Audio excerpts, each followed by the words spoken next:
elaborate on that and how you actually kind of, how you got to where you are today, but starting with high school and college and designing websites. Sure.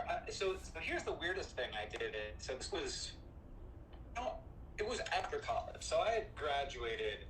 I graduated from college in 2002, and I was working in a lab as a biochemist, and I was also doing some freelance web design stuff.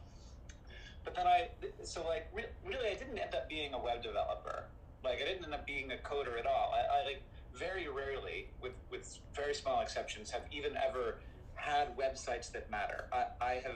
My career has very much been more in the realm of like community, content and connection, and the thing that I did first in that space was probably like my Mars website, which I made in high school.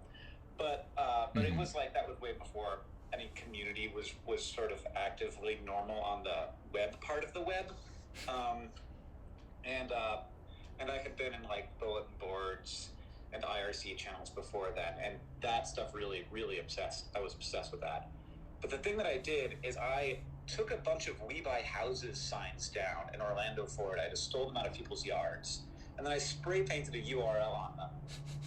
The URL was ihatei4.com, and I-4 is the road that runs through the middle of Orlando, and that's how I got to work every morning. And I made a website that was like about transportation and about how to do it better, and it was sort of like had a little bulletin board for people to like talk about that, and mostly like people yelled at each other about being bad drivers. But it was really the first thing I did where I kind of created a community on the internet, and I did it in like 100% in the most guerrilla way I can imagine. Spray painting signs that I stole and sticking them at exits on Interstate 4.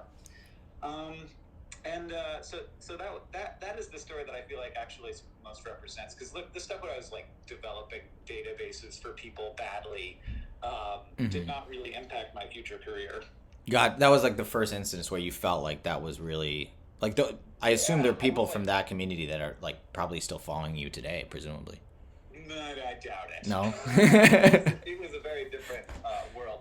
But like within a day of me putting the signs up, the local news was like at my door, and they were like, "We want to do a story on this I-4 website. Why do you hate I-4? What should we do?" Because the city at that point was planning on doing this like ridiculous proposal that would have been done in the year 2020, so it would have been done by now if they actually did it. To like build a second layer over I-4 that would be like pay only, so it'd be like the rich people road that would literally be over. Road. And I was like, this is a bad idea. And so I got on local news and I got to tell people that I thought that was a bad idea at like 22 years old. Gotcha. So I guess that kind of showed you like the power of just the internet. Oh yeah, like, wild. Wow. And also of like weird guerrilla marketing. Yeah. It almost reminds me of like the $1 Million kind of homepage thing, right? Like people, when you're first, like people, I'm kind of curious actually. Like I wonder how many people covered you because of the I-4 stuff, but also just generally this kind of like web protest, right, exactly. That I think people were probably interested in, and certainly like exactly. today is massive. Yeah. It pays to be weird. It pays, yeah. You need to be weird, I think. Otherwise, I don't know. You look the same as everybody else. Absolutely. I mean, the beauty of the internet is like you can find the other weird people who align with your weirdness. The downside is maybe there's other people who are weird in different ways that you don't like. So yeah, cuts both ways. And then you created Eco Geek, I believe. I did. So what was that, and how did it start, and where did that I think is, I mean, it's like I can almost draw a kind of a straight line, I feel like, from that to like Crash Course and and the SciShow and things like that. So I'm kind of curious like what spawned that and how that kind of formed. Yeah. Well, I actually took a class in grad school that was called Starting a Magazine, because that's how old I am.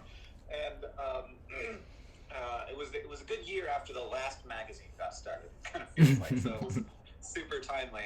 But obviously there was a lot of focus on blogs in that class, and so we all had like a class project, and I was an environmental studies graduate student, and it was extremely depressing.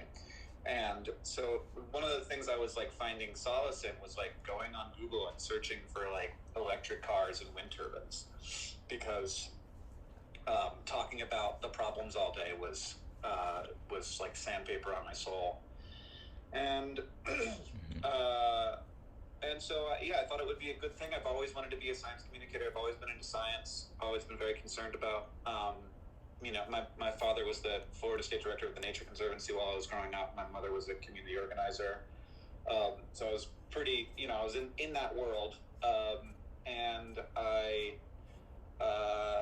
thought, what if I made a blog about this? And then my third post went like to the top of Dig, and I was like, this is my job now.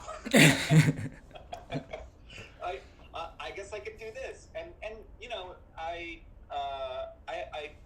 I kept clients. So I throughout that period of my life, I had I was doing a lot of web development for nonprofits mostly, because that was the world I was inside of. And so I kept clients throughout that whole thing, and they paid the majority of my bills. But like the fact that I was like a professional blogger wasn't. I don't know if I was taking like I would have said that I was taking pride in it, but I was taking pride in it. Like I felt really cool that I could do that. And how are you getting paid? Like sort of what was the income streams for the blog? Was it AdSense or was it was just AdSense? Yeah. Wow. I don't think we ever did paid posts.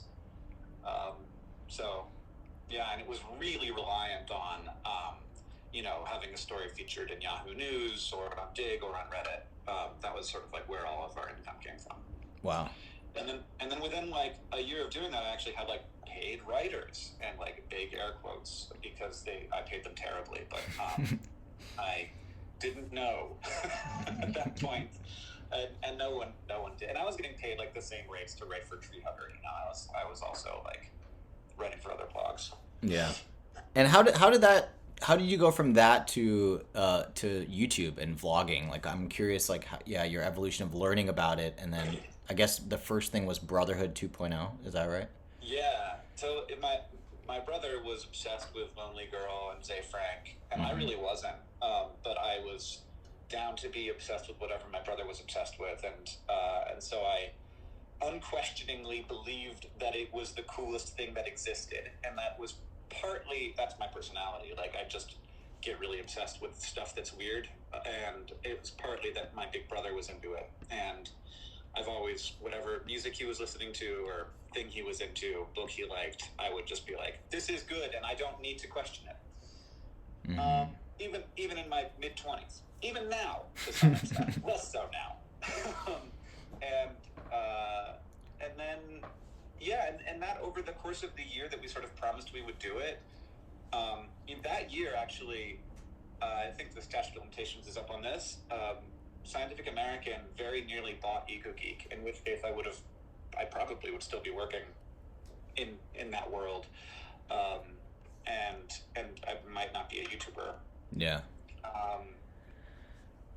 That's big dinners, and like we had sat at a big table, looked at pieces of paper, and we agreed on stuff, and then the 2008 financial crisis happened, and it all fell apart.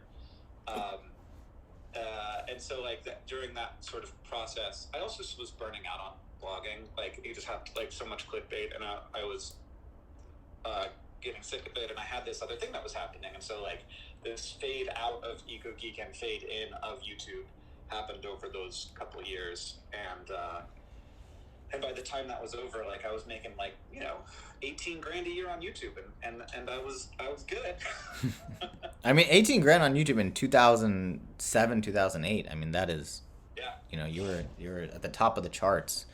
Not far from the top.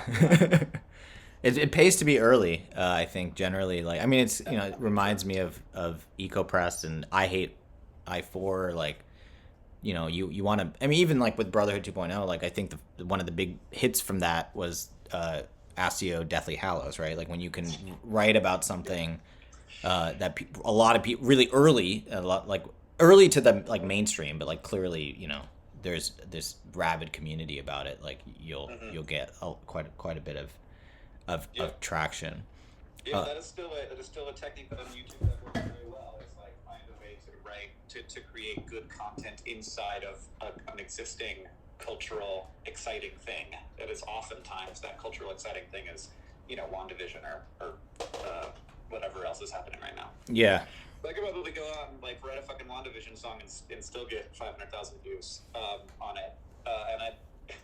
Or maybe I'm wrong, because it remains difficult to understand how you could actually, like, at this point I have no idea how to get into this business. I only know how to like use the current tools I have, which are difficult to acquire. Hmm.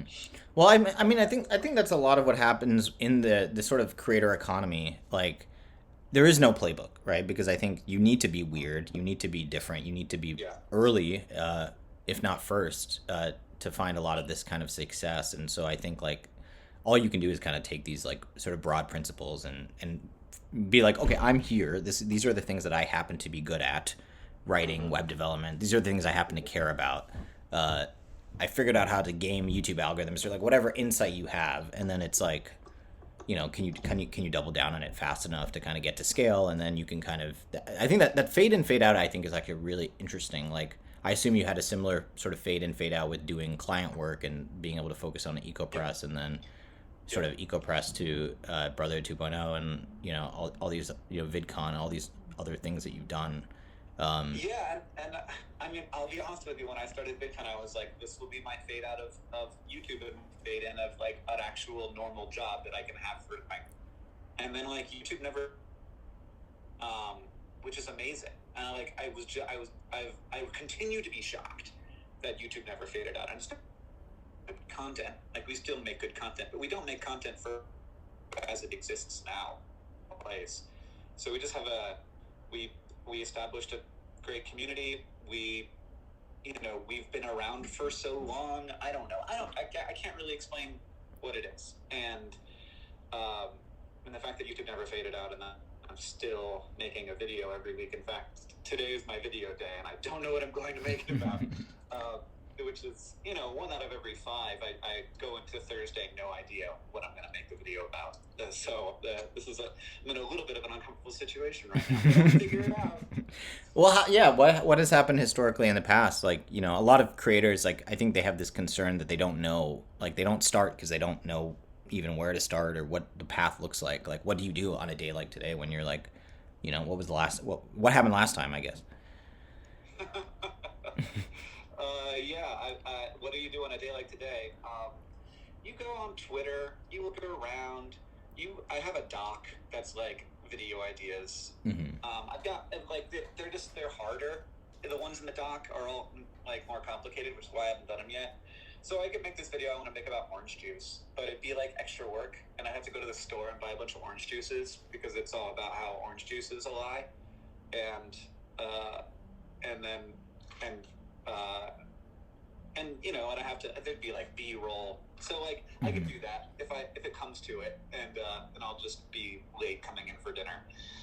But then I might also just, I kind of want to make a video about TikTok on YouTube because like it's sort of this like unspoken thing at this point on our YouTube channel that like in the last I haven't talked about TikTok on YouTube.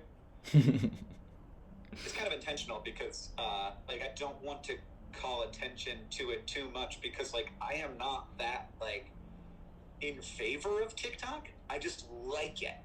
Like I like using it. I like being on TikTok. I like being a TikToker, but I don't know that it's a great platform for creators or for viewers. Maybe it will be, but right now it's a harsh mistress, especially if you don't have an existing audience already. So I don't know. Like that's an idea that's sort of like popping around, and I would not have a problem writing 800 words on TikTok right now. Yeah, interesting. Well, so why do you think it's such a harsh mistress, and what do you think they could change to make it make you feel sort of more comfortable with the direction and kind of like the creator kind of side of things? It is designed.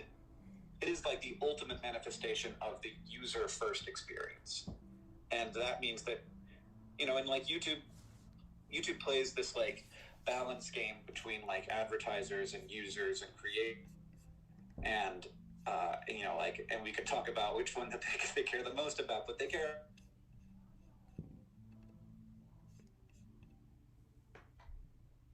you literally, like, it's so easy to not watch an ad on TikTok.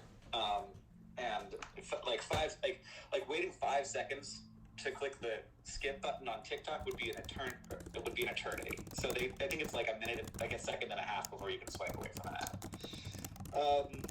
And then like creators, it's a great platform for creators in terms of like it's good at inspiring creation. It's easy to be funny on TikTok. Like it's not, I shouldn't say that it's easy to be funny. Like there are lots of TikToks that are really complicated and hard to make and are lots of work. But there's also like, oh, here's a sound. I can apply that viral sound to an experience I had in my life, or just like, you know, there are lots of trends that are easy to jump onto, and you know, if you have enough sort of to work with in your life, you can find ways to be funny with them. And like all the in-app creation tools, it makes it easy to be a creator, but but that is also serving the user, because that is creating a ton of content for the user. And so, but what would serve the creator over the user would be things like, I don't know, showing your content to the people who have chosen to follow you consistently. Like I follow like 200 people on TikTok, and I make a lot more than that, I bet. And I probably see 20 of them on a daily basis, because they're the 20 that I engage with the most. And then eventually they'll drop out, and TikTok will show me new people because they want me to stay engaged and interested. And it is just really hard to maintain an audience on the platform to create any kind of deep relationship with an audience that you could then either through brand deals or anything like that. And TikTok seems to actually disincentivize creators from being the point at which a session on TikTok is ended. So if somebody like sees your TikTok and then goes and does something else, it seems like TikTok is like, okay, let's not show that one to as many people. Interesting. So all kinds of things to like really, and the monetization tools, like the Creator Fund is like more than it would, you know, like, I don't know, had to do, or maybe not. I'd be interested to ask Vanessa that question. Like, why did you feel you had to do that? Though I'm sure she would say it was the right thing, which, you know, is not as deep as I'd want to get. Mm-hmm. A lot of money for a lot of creators. It's a very small amount of money for most creators. For the vast majority of people who are in it, they make less than $5 a month, I'd say. And which is also true of you know, that's always going to be the case on a long tail platform, but that most people are going to be making a small amount. It's definitely better than nothing. I'd like to see more opportunities for ways to get paid on TikTok. Yeah. I'd like to see a lot of like creativity and weirdness around it too. That is interesting. It reminds me a little bit of, you were talking about, you know, you basically made your blog income off of hopefully making it to Yahoo News or Dig or one of these websites. And TikTok is kind of like just an extreme version of that, where you just hope that you're kind of, the algorithm takes your daily video or what have you and puts it in front of a ton of people. And at least with a blog, yeah, you can kind of, you know, some of these people will stick around. They'll click, you know, they'll read more of your stuff, or they'll follow your newsletter, or whatever. But with TikTok, it really feels like you're kind of an actor in a movie versus you're not in control of the movie itself. Which is very fun. It can be really rewarding. But the thing I want to shout to these poor young people who are, you can post like a friend zone. They post where only your mutuals can see what you post, and I just see a lot of those from creators who are super burned out. They're like, why isn't TikTok showing my stuff to anyone? I tried so hard on this one and it flopped. And like, there's a lot of that. And like, you know, people supporting each other, which is nice that you could do that. But the thing I want to say to them is like, this may be a thing that happened to you and then ended, and that is going to be cool your whole life. But you really, like, you need to work so hard to not tie your self-worth to get it to having a viral TikTok. That has to be one piece of your many varied identities, and I think that it can be really easy to have it to want to go all in on that one identity, because it is so highly praised by our society right now. But it is, because of that, extremely crowded and hard and scary, and it's a dangerous thing to be basing your identity on. Yeah. Yeah. I mean, it kind of aligns with this question I had around subbable. Yeah. So for those who are unfamiliar, like, so after Brotherhood 2.0, there's Vlog Brothers, there's all sorts of stuff. There's also Crash Course, um, and SciShow, Mm-hmm. partly funded by grants through by YouTube, I believe. Yep. But then you and John launched Subbable. So I'm kind of, Subbable is a sort of very similar to Patreon. Eventually got acquired by Patreon. Uh, that seems very sort of prescient to the era that we are now in. So I'm kind of curious, like, why you decided to, how long it was in your heads and sort of the process, kind of like the ideation of it. I'd love to learn more about that. Yeah, it was it was like we saw people being successful on Kickstarter, and we were like, well, that's good. But then like a lot of times people were doing Kickstarters, and it was really just about like support this album, and then come back and support the next album, and come back and support the next album, and then I was like, well, that's good for musicians, but like, what do we do?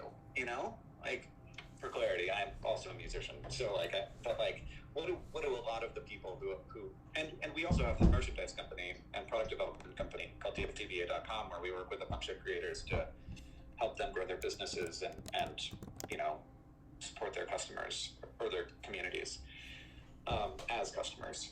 And so like we'd seen that there's a lot of energy around supporting creators. Like, people are buying stuff and they don't even really care about the thing. Like, they're getting this shirt they're never going to wear just because they want to support you. And so that is where the idea of Subbable came from. And we're weirdly, so here, this is what happened. I emailed my friend Charlie, and I was like, would you be interested in a platform like this? And he was like, weirdly, I just received an email from Jack Conte about the exact same thing. And then so Jack and I got on the phone, and we were like, so we're looking to launch in like a couple months, huh? And he was, and we like we should never have done, but like good friends we are and remain. We like shared mocks, and we talked about our different strategies for how to build it, and our strategies informed each other, and we launched within like 2 months of each other. They launched first, and they had a tech team where we did not. And we were like the boutique Patreon kind of, which was a good model, and meant that we didn't have to build out a super complicated, like, onboarding was manual, so we didn't have to build out an onboarding system.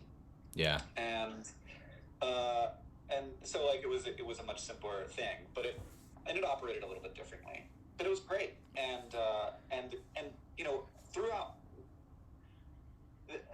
a thread that has like maintained pretty consistent in my career is that I think my job is really great, and I want other people to have it. And every time I have been able to help someone become a full-time creator, whether that's just saying you need to become a full-time creator, it's time, like, you did it, you need to go all in here, or if it's like taking somebody who's making $10,000 a year, making a great product with them so they can be making $40,000 a year, or helping them through Subbable, or just getting them to VidCon where they can like talk to people and meet people and network and get an agent. Like, all of those things, like, I find that to be one of the most rewarding things. And that also like can take the form of advocacy. Like, I just like bash TikTok for a little bit because I think that they need to be more creative around that. I need to take their relationship and their effect on creators more seriously. Yeah. How do you balance all of these things?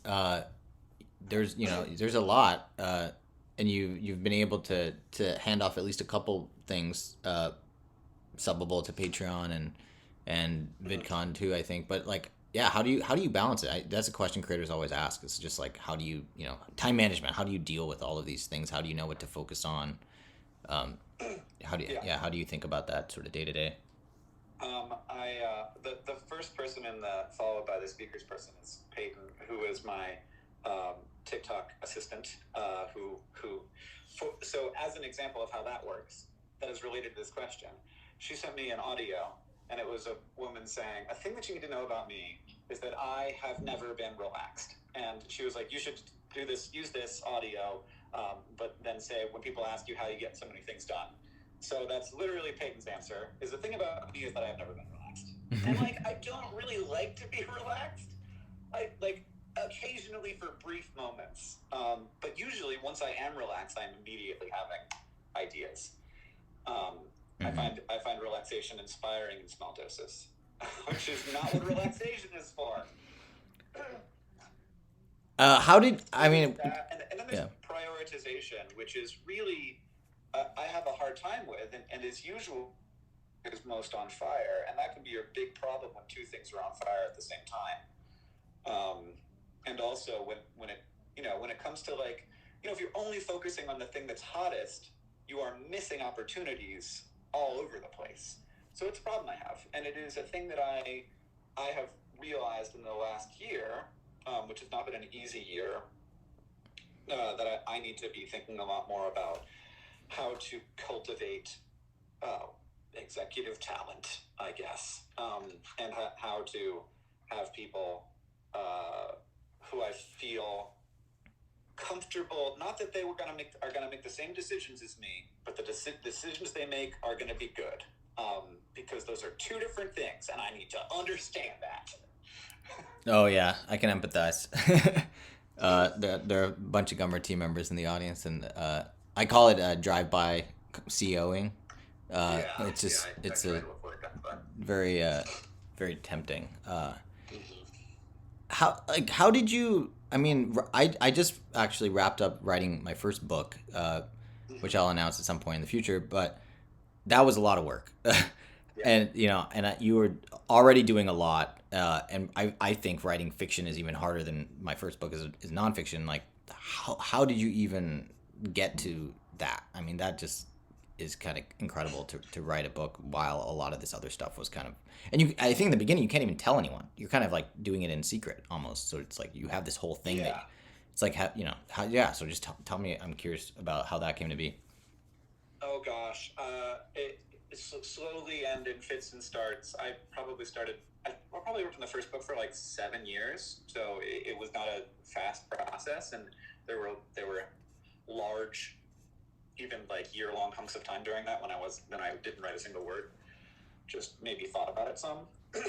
But then once I realized that I had something that was valuable to say, which I before that I just kind of wanted to be an author. But then I was like, oh, I can write about something that I really know about better than anybody else inside of a frame of a science fiction novel, which I love.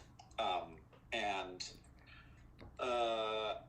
that's like being an internet creator, but also like understanding in a really visceral way what it's like to not live in a physical space.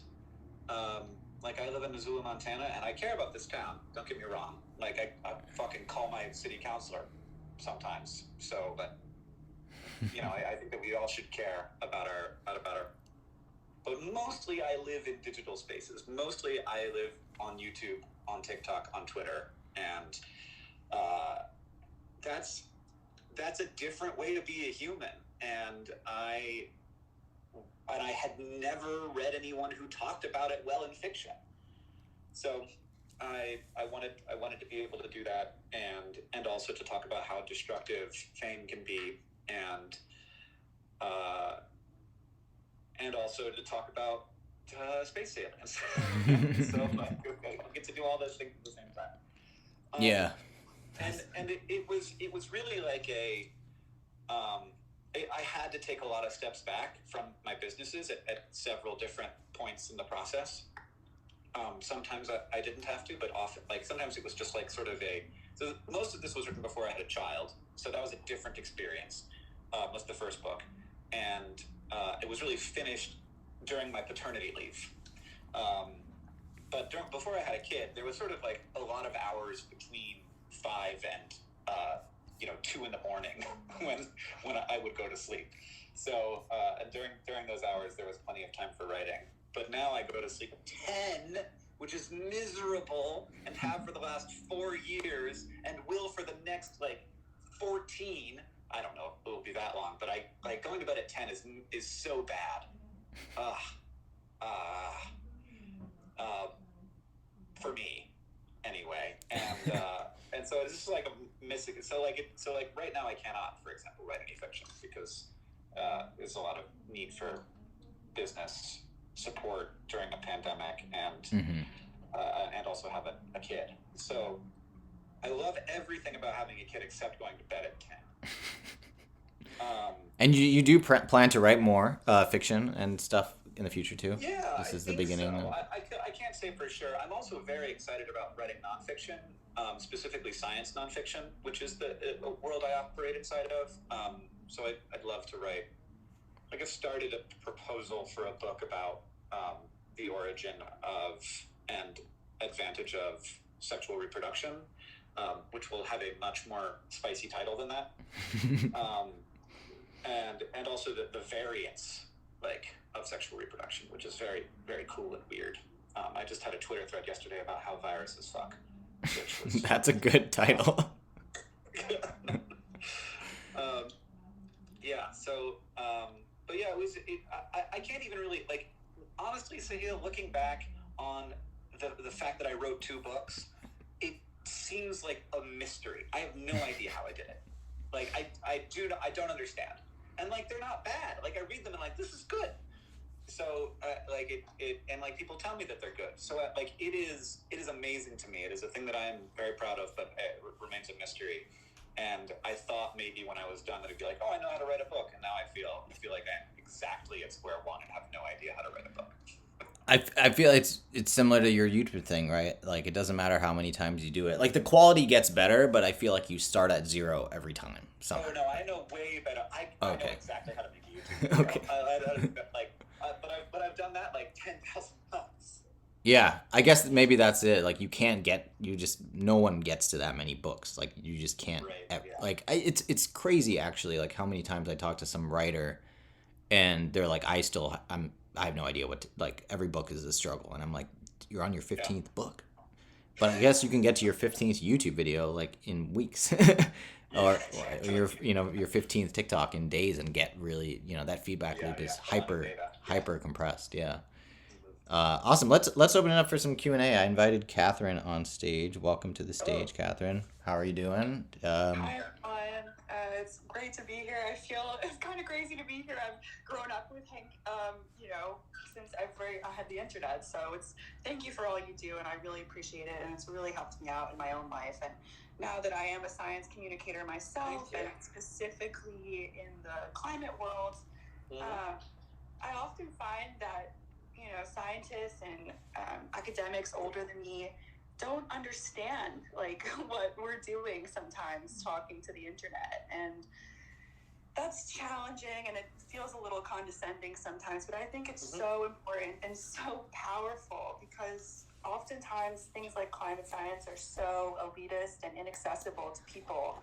So I'm just wondering, like, do you have any advice on how to communicate effectively as a scientist on social media, and what kind of quality control do you think is necessary? I feel like a lot of my day is spent like debunking things, which is obviously important, but I think I want to get more control over the messaging that we have and start to reach people who may not have an iPhone or may not have TikTok. And I just want to know, what has your experience been, and do you have any advice for us who are coming up right now? Oh yeah, I mean it's hard, and so like the first thing you talked about, like the sort of patronizing attitude that some scientists can have, is it is just a thing.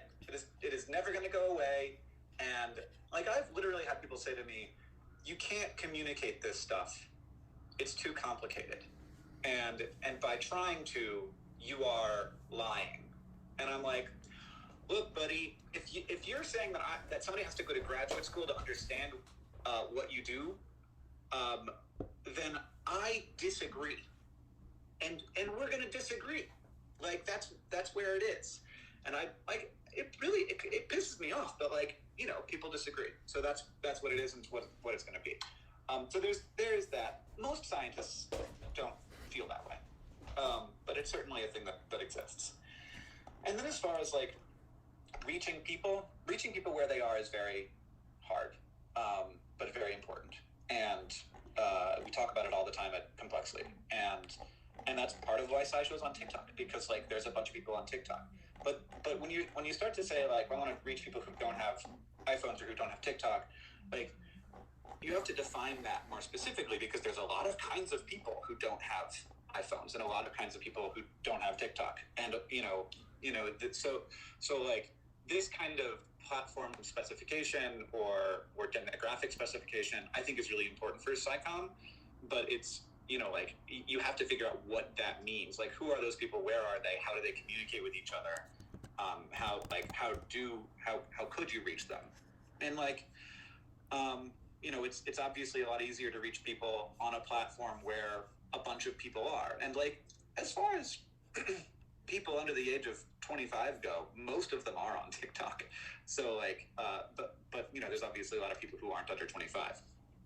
So that's why I've been pretty inspired by creating content on TikTok, because it means that I'm reaching a bunch of people that I otherwise kind of couldn't. And like, but I'm not gonna get everywhere.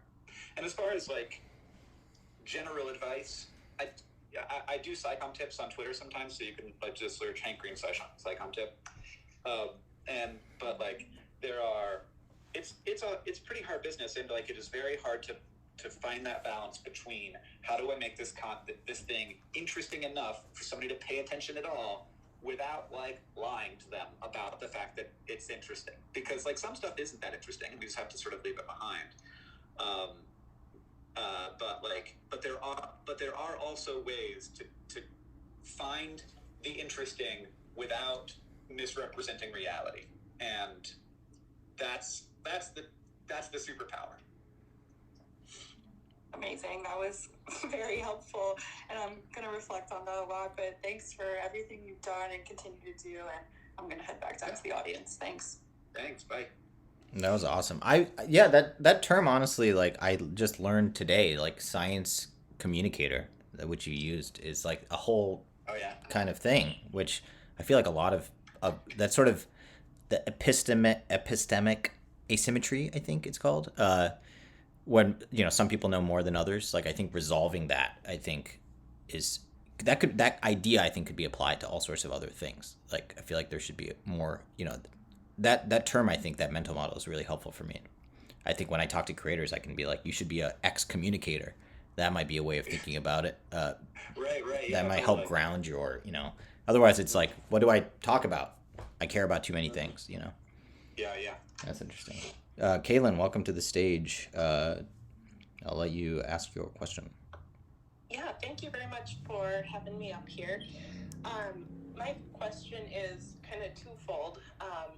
The first part is, how do you sustain/maintain your focus and interest in an idea or project long enough to make it into something? Because I hear you saying how many ideas you have and feeling that similar creativity spark, but then how do you focus enough and maintain it over a long period of time in order to make it into something super cool? And you talked a little bit about with your book too, it's like maybe you don't, and we see the finished project, which is super awesome, but I never guessed it took you that long to write a book. So that's the first half. And then also, how do you balance your passion with mental health? As somebody who's struggled with depression and just be able to with passion, it's like you feel like there's such high highs, and then when you go low, how do you get through that and be able to focus on your passions with the same, and maybe not the same intensity, but can you talk about that? Yeah, I mean, so the first thing I'll say is I might be the wrong person to ask, because like my highs aren't that high, honestly. Like, like you have like the book hits #1 New York Times bestseller, and your editor is like, this is a huge thing. And I'm like, thank you for explaining to me how big it is, because like my brain isn't really capable of, like, I don't get that. I don't have big swings. I do have swings though. And one of the ways that I get through those, I often can anticipate them because I know that they are coming at certain times. So after a project ends, is very common that I will have or after a conference, like you work all year. You know, I used to be in the conference business, and so you work all year playing this thing, and then it happens, and it was good, and then I'm like, that was amazing, and then I get really fucking sad for 4 days. But I know that I'm gonna get really fucking sad for 4 days, and so I'm like, why am I so sad? Oh, it's because this happens. It's because like my brain got used to a certain level of dopamine that went away, and so now it is craving it. So like knowing that it's coming, knowing that it's normal, it all helps me. And then as far as like maintaining passion, I do have a tip here. So like there is the initial part of the project where it's like, this is so cool, this is going to be interesting, this is going to be great, and I just sort of like that the fuel is the imagined outcome. And then eventually you get to a point where the imagined outcome is getting dirty and hard and like starting to be like, how achievable is this really? And it is important that before I get to that point, I have established obligations, that there are people who are relying on me to keep doing the thing. And those may be employees, they may be customers, they may be audience, it may be community, it may be my family, because this is beyond just business. So like to cherish those obligations, not as like an onus that I have to like shoulder and be like, some stranger just walked past my window, and be like constantly annoyed by, but be respectful of and grateful for. So that is how I move past the part where I'm kind of not excited anymore, which was great for the book stuff, because like once my wife was reading it, she was like, you need to finish this because I need to know how it ends. That's awesome. Thank you very much. Yeah.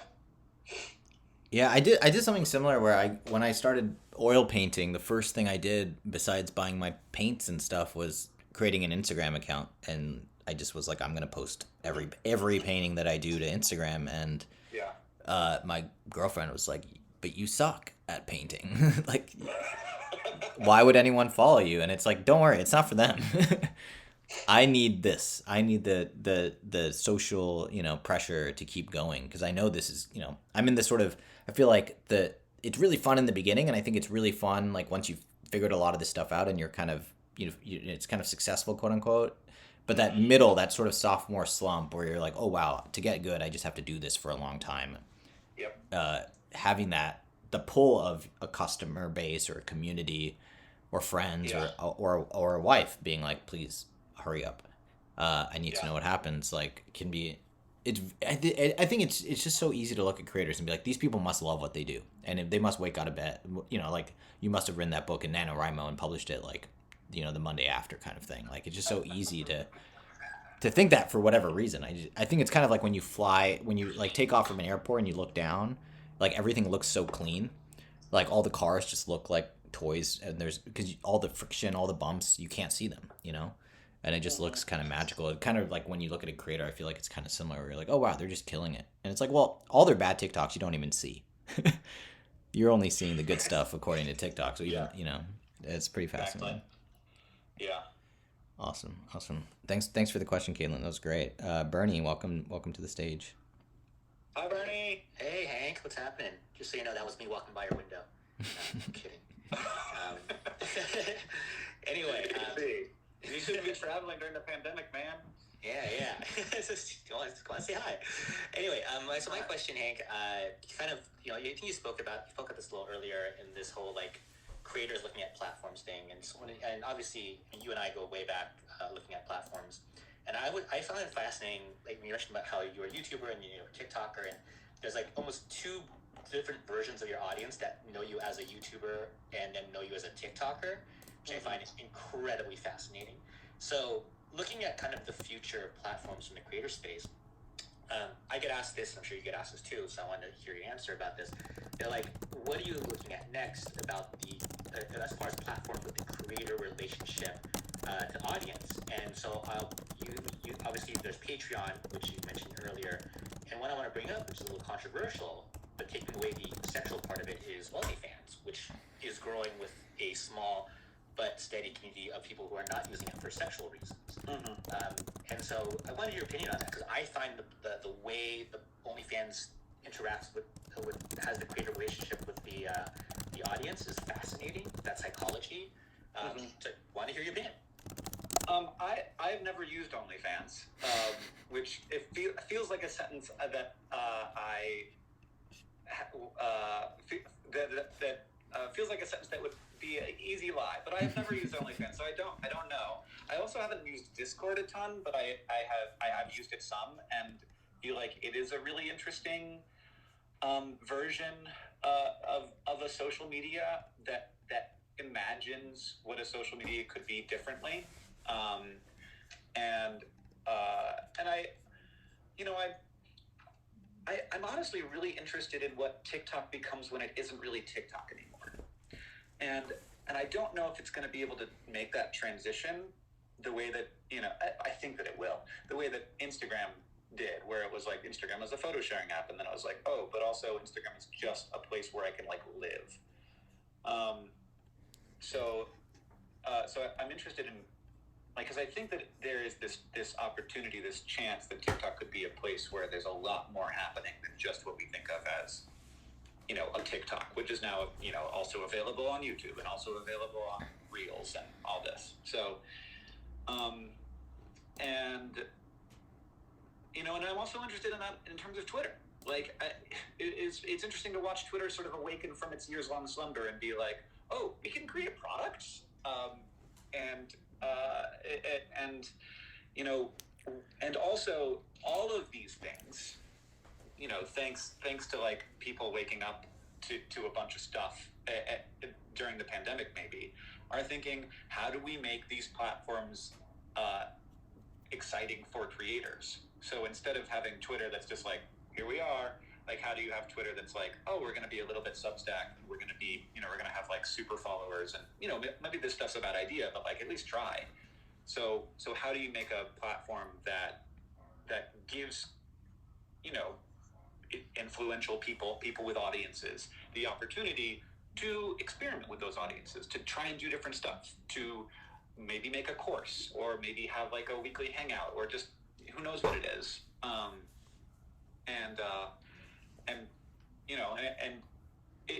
It's frustrating. It's really deeply frustrating to me that the people who innovated on that space weren't YouTube and Google, who had the biggest opportunity to do it, and they were years behind Patreon and anybody who was sort of innovating in like monetization outside of advertising. And so that, and like,